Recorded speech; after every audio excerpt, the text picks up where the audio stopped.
And we are live.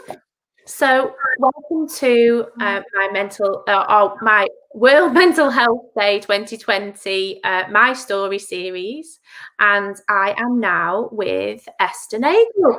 So Esther, would you introduce yourself and what you do? Okay, so hi, Emma, and thank you for inviting me to join you on this. So my name is Esther, and I am I'm a yoga teacher, and I teach yoga for not just as just postures to improve your flexibility, but I actually teach the yoga as a tool for mental well-being and personal transformation. And I'm focusing on women with ADHD. And so my focus is on the way that yoga can help women with ADHD to manage emotions, to reduce stress, to find the focus that we need, and to just find an equilibrium where we can kind of function a bit better through life. And my business is called Still Wild Mind, because I think I live in a really wild mind, but you need that stillness as well. Fabulous. So would you please tell us your story in relation to mental health? This is great. I'm very conscious that you only want me to talk for about 20 minutes, so I'm going to try.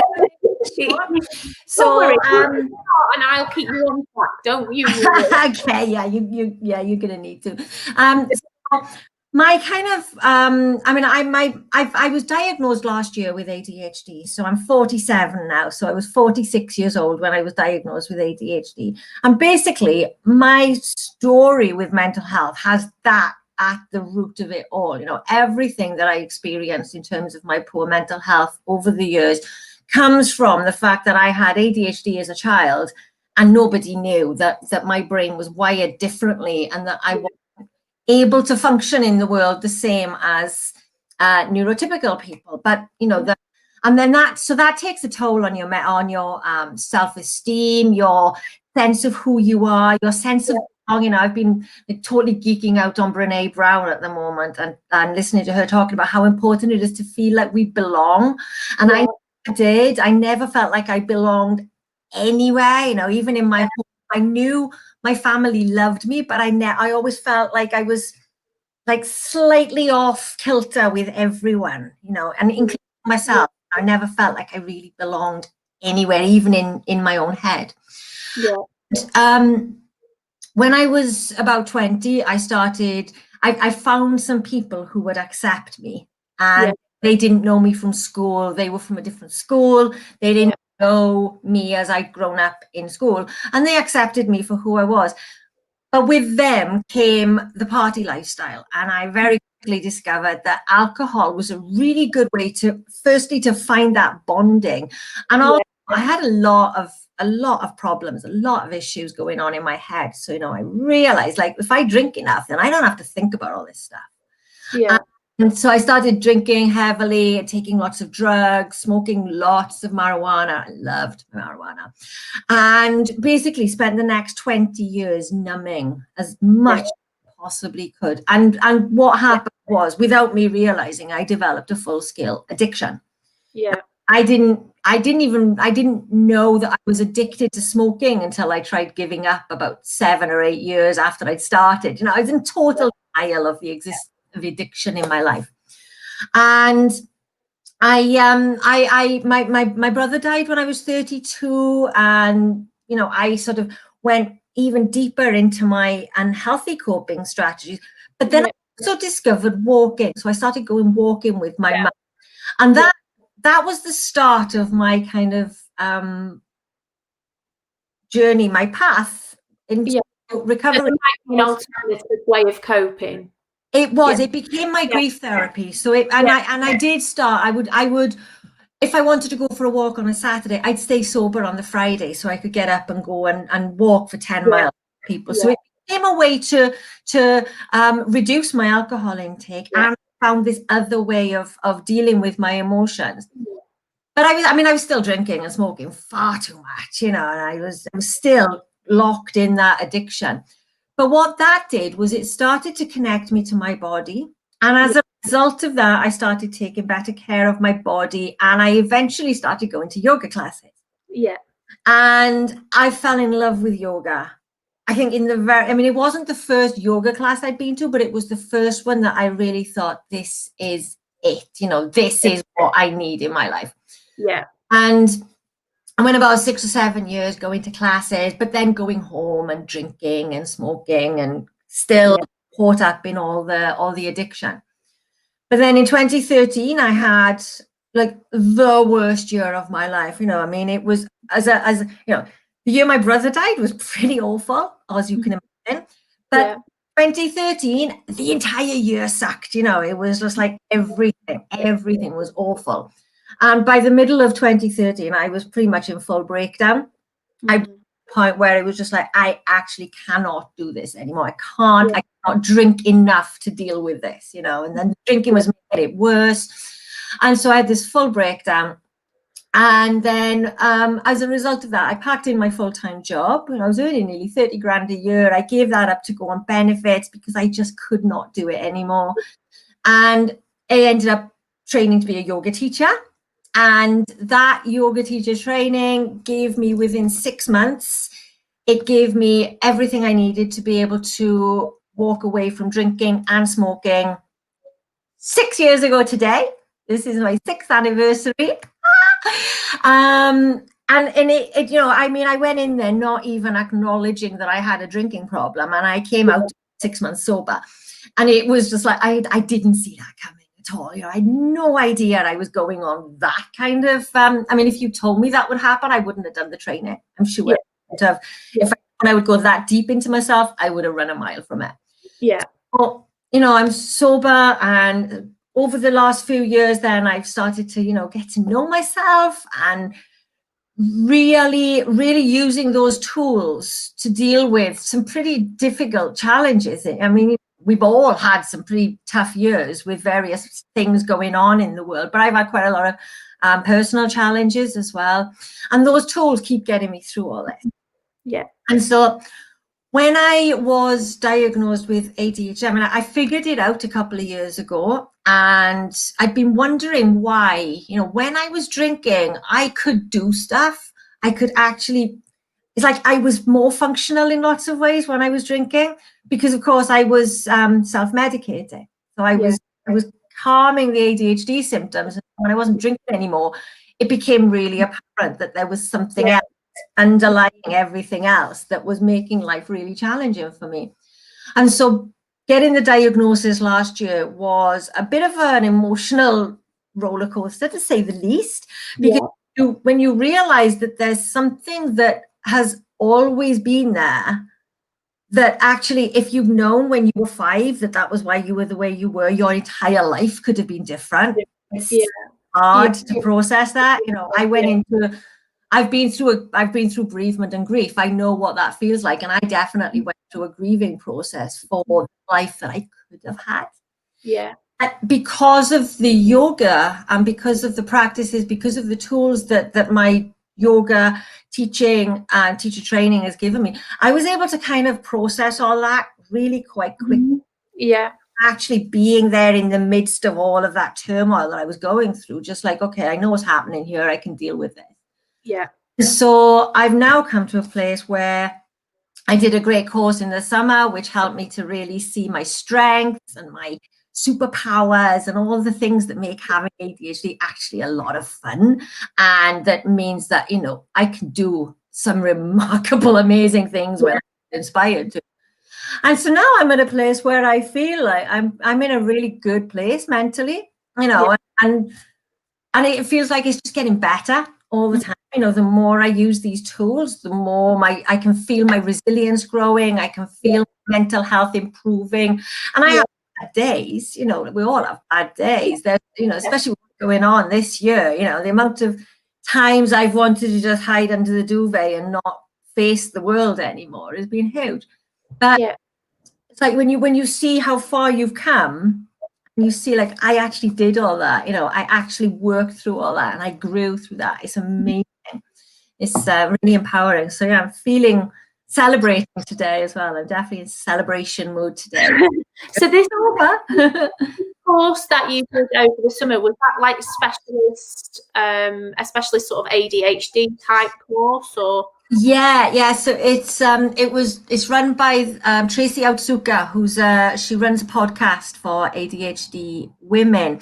And when I was diagnosed, I found her group and I found her podcast, and that was part of what helped me get through those first few months, because I'd go in there and say, "This is how I'm feeling right now," and you get 40 people saying, "Yeah, that's fine. That happens. That's normal. You're fine. Just." Yeah. In there, you'll be fine. And when I wanted to bitch about this, that, and the other, they'd be there, and they were my people. Like, I found my people. You found your tribe. Absolutely, yeah. And Tracy she's recently completed her ADHD coach training, and she is this just incredible woman. She is adamant that, and she's run this podcast for a couple of years now, and she talks to a lot of women with ADHD. She's run this group for a couple of years, and she sees and is a massive advocate for find your strengths, because you've got them. And when you grow up with ADHD, whether you know or not that you've got ADHD, you hear an awful lot of negative messages. I think the stats are that by the time a child with ADHD is 10, they've heard about 20,000 more negative messages than a child without ADHD. And so we grow up thinking we can't do anything, or we could do it if only we tried a bit harder, if only we applied ourselves more. It's like, why don't you do this? Why can't you do it like this? And so Tracy's course really helps you to see, like, actually, maybe I can't, manage that transition from getting stuff washed in the washing machine and then getting them on the air before they start to smell. But actually, I can do so much more. I wrote a book in a month a couple of years ago. I mean, what kind of normal brain thinks that? People without ADHD wouldn't think of doing that, I don't suppose. But I did it, and it's just on a whim. Just absolutely on a whim. I became an author because I felt, why not? So I look. She really makes you see, like, there are things that you are not just good at, but absolutely brilliant at, and you need to do more of that and stop worrying about the fact that you haven't washed the dishes. It's fine. It's really interesting, because it's something that I massively believe in as well, in terms of finding your strength. Because when you find your strength and you work on those strengths, in terms of building your confidence and self-confidence, some of those things that you may not be as good at, actually you sometimes become better at those things as well, because your whole kind of motivation and strength towards something, they're going at kind of at a faster rate. So your motivation, so it's almost like the whole lot shifts.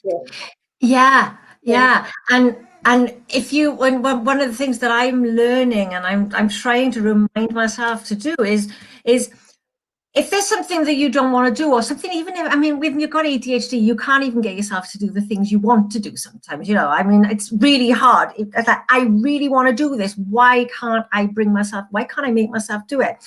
And what I'm learning is when you do it, you get this massive dopamine rush from doing it. And then it makes it easier to do the next thing. I've been putting off live streams, and I don't know why, because I enjoy doing live streams. But I've been putting off doing it. And then on Friday, I thought, right, I'm going to do it. And so I scheduled it to give myself that little bit of external accountability. And I did it. I had a great time. And when I came off it, I was like, oh my God, what can I do next? It was like, I was so, and at that point, I could have tackled anything. I could have absolutely tackled anything at all. And I would have probably been able to succeed, because I was so fueled up on, I can do this. It does, you get that momentum going then.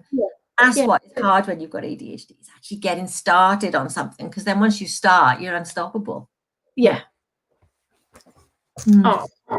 is there any advice you could give that you could share with anyone who feels that they might need some help right now, whether that's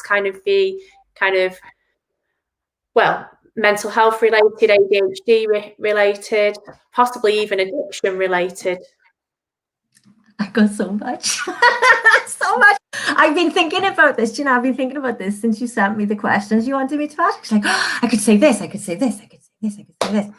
But the main thing that I think is, would have made a massive difference to me when I was younger and does make a difference now is to talk about what you're feeling. Yeah. Whether, you know, when and talk about I've had problems in my life that became massive life-changing problems because I didn't talk to people, because I didn't talk to the right people. So it's not just about talking to someone anyone will do. Don't, you know, talk to the guy at the bus stop. It's talking to the right people. Talk to people that you know will support you, that aren't going to judge you, that aren't going to shame you, and that have your best interests at heart. When you can get what you're feeling out of your head and share it with someone who cares about you, they can help. Like one of the issues that is massive for women, well, for people with ADHD, is emotional dysregulation, and there's this rejection sensitivity that, you know, we think, you know, you might see somebody looking slightly odd, or we just constantly waiting for people to reject us. I think it comes from years of being criticized. You know, we're just constantly waiting for people to reject us because you generally grow up feeling like you're not good enough, and so you're not good enough for anybody. Yeah. And so one of the things that I've learned is that my brain goes into this sort of rejection sensitivity mode very easily, and sometimes sometimes I've been right. Sometimes I'm seeing is actually what's happening and I need to act on it. But most of the time, it's not right. It's just something my brain is telling me and it's not true. And in those moments now, what I've started to do is message a friend who understands rejection sensitivity because she's also got ADHD. And so I'll tell her about it. And she's able to say, well, maybe this is what's happening. Maybe, you know, maybe not, maybe this person hasn't thought about this at all. Maybe this is maybe this is just you being a bit sensitive at the moment. You know, have you slept? Have you eaten? Have you done your yoga today? And she kind of take me through all that and remind me that, you know, maybe you need to calm down a little bit, and it's okay. Yeah. And that's really important, is find those people that you can talk to who you know are going to have your back. Yeah. And, you know, be really careful about who you choose for those conversations as well. Because putting yourself out there, I mean, I don't know if you read any Brene Brown when she talks about vulnerability. You know, if we're vulnerable to the wrong people, it then leads to shame. And one thing that we definitely don't need when we're in the throes of some mental health problem is more shame, because the chances are already dripping in it. And so we need to make sure that we're in a space where we're not going to be shamed for what we're feeling. So talk to that friend who you know will always make you a cup of tea and sit down and just let you talk. Yeah. And will hear what you're saying and not try and fix you, but just hold that space for you. You know, if I'd have done that when I was in my 20s, my 30s, it would have made life so much different. You know, things would have been very different if I'd felt able to talk about that. Yeah. Yeah. I can understand. So why do you think World Mental Health Day are important?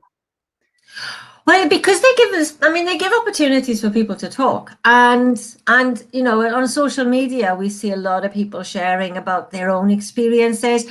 And so when I first started sharing my own experiences, the first time I wrote a blog post about my mental health was on Time to Talk Day, which is earlier on in the year, I think. And that's another mental health. It's a British mental health awareness thing. And so I've spent like 20 plus years wrapped up in shame about everything. And, you know, all the things that I now know of are ADHD symptoms and mental health issues, I thought were basically character flaws. And so immersed in the shame of that I never thought about them. Even when I was drowning in them, I didn't talk about it. Yeah. And I did start on that day when I wrote this thing, and I thought, yeah, I'm going to share this. this. I'm going to do it. It was transformational for me because it helped me to it's like every time I share a little bit, it takes away another little layer of shame or a little off the armor or something. Yeah. It also, because what encourage these days also do is by encouraging people to share, it normalizes it. Yeah. I started looking at the recovery world, people about their sobriety and their struggles with addiction. And I was really empowered by seeing people online writing social media posts, writing entire websites. Yeah. About this stuff that I thought I had to keep so private and so secret and was so shameful and that I couldn't possibly share. Yeah. And it really empowered me to think, actually, maybe I don't need to be ashamed of this. Maybe this is normal. This is, maybe this is far more normal than I think it is. And so, in a world where we still seem to see mental health problems as something, we must push it over there. Let's not talk about it. It's shameful. Yeah. It's not. If I broke my arm, that's not shameful. Why is it any different if my head isn't in the good place? I mean, having been so public with my kind of recovery stuff, blog post, I can't wrap my head around why we need to keep it a secret, why it needs to be. Why should we be ashamed of this? This isn't my fault. It's not our fault. We live in a world that's almost designed to cause mental health problems. Why do we have to be ashamed of it? Look around. Look, how can you? There's that phrase, isn't there? That quote that staying sane in a sick world isn't normal. I don't know what the exact quote is, but there's someone that, if you're kind of sane through everything out here, then maybe it's not really aware of what's going on out there, because actually everything that's happening in this world is taking a toll on our mental health, and we need to be able to talk about it, because otherwise the mental health crisis is going to like dwarf the pandemic, because we are not wired to deal with this kind of stuff. We're not wired to deal with the society we live in, never mind the 2020 thing. Yeah. Live like this. Our brains, our mental well-being isn't designed for this. So we need to normalize it. It absolutely needs to be completely acceptable as talking about the fact that you've got a cold or discussing the weather. Yeah. We talk about the weather all the time. It's seeing things as, if you've overcome something, that's a massive positive. Resilience, you've overcome a huge challenge, whatever challenge that's been in your life, and actually it starts to make you become even more of you. Yes, absolutely. Yeah. I'm me now. I don't know who that person was 6 years ago, but that was somebody wearing so many masks. It wasn't me. The people who thought they knew me back then, who don't know me now, because there's nothing like getting sober to find out, who your friends are. Friends. So the people who used to know me then, they don't know the real me, because the real me was just hiding behind all these masks of shame and drunkenness. It wasn't me. Now I'm becoming more me all the time. Yeah. Stop becoming who we are until we stop. We stop. That's it. Until then, we're still developing. We're still evolving as people. So we talked a little bit earlier about superpowers. So what do you think you feel, seeing as though you've had, years of people telling you that you don't fit and you've not got these certain strengths, are there any superpowers that you might that you would like to shout about today, that you'd like to share with us? Well, I keep being told, people tell me repeatedly that writing is my superpower. I would agree with that. Thank you very much. Wonderful writing from you, Esther. Yeah, I do think that is, that, and I think that writing has been part of my toolbox as well. I've done an awful lot of healing through the writing. I'm fairly open in what I share, but that I haven't shared is the real, where I've kind of just totally undone myself and put myself back together again. So yeah, I think writing is probably the superpower that I use the most. That people will most likely know me for. People will see that I write a lot. So yeah, and I've written, as I mentioned earlier on, I wrote a book about my recovery journey, and that's, that was like, there was a 7-year-old girl in my head going, yes, I'm a writer. How long ago was that you wrote that book? 2016. I wrote it. Looks like we might have another book coming up then, maybe an ADHD book. Definitely. I could I'm doing Erin's course, Erin's challenge this week. And I had an idea of a potential title while standing in the queue in Lidl on Friday. Oh, good, very good. So yeah, it's going to be about ADHD and breathing, because breathing to me is the ultimate healing tool. Yeah, it's going to be about that. It's interesting because we had I was doing a course with someone, not last Friday, the Friday before, and it was interesting how someone on that course said that the last 6 months they've actually learned to breathe. So in their 30s, they've learned to breathe. Yeah, so I think it's a good point there in terms of the importance of it. Yeah, it is so important. I mean, I'm pretty sure that the day I was finally able to breathe properly, that's the day I started to get well, because breathing has been the main thing that has helped me to get through, not just out of my addiction, but through the last 6 years as well. If in doubt, go and sit down and take a few breaths. Normally feel a million times better after. And I don't know if I've shown you this before, but I got that. Yes, I have seen. You've seen that, yeah. So that's my constant reminder of what I need to do. Brilliant. Is there anything else that you'd like to share with us today? Yeah. So if there are any women with ADHD watching, or if there's anyone who knows and loves somebody who's got ADHD, then I would love to tell you about I'm very excited about this. It's a mini retreat that I've designed, and I'm running on the 1st of November, and it's called Still Your Wild Mind. And it is all about finding tools such as breathing and writing and relaxing and releasing, and lots of tools from yoga that can help you to just know how to calm yourself, recognize when you're in stress, because a lot of the time we don't even recognize how stressed we are until either we're exploding and we're like pouring our rage out on somebody else, or we're able to relax, realize just how uncomfortable and how much pain emotionally and physically we're in sometimes.